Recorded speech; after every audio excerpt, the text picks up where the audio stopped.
ठरलं तर मग या मालिकेमध्ये अर्जुन करणार सायलीला प्रपोज आणि त्याच्या मनातलं प्रेम तो सायलीजवळ व्यक्त करणार आहे.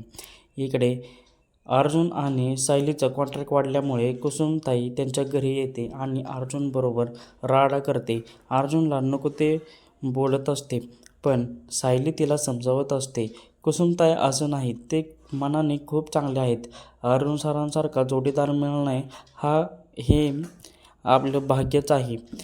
त्यामुळे आपल्या मधुभाऊंची केस पण लवकरच सुटणार आहे. त्यामुळे आता जे काही प्रॉब्लेम आहेत ते सगळे आता सुटणार आहेत.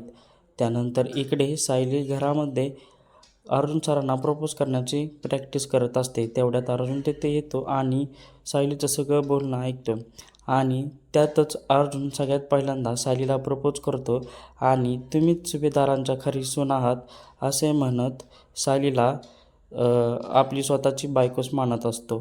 आता मालिकेमध्ये पुढे काय होणार हे बघणे खूपच रंजक ठरणार आहे.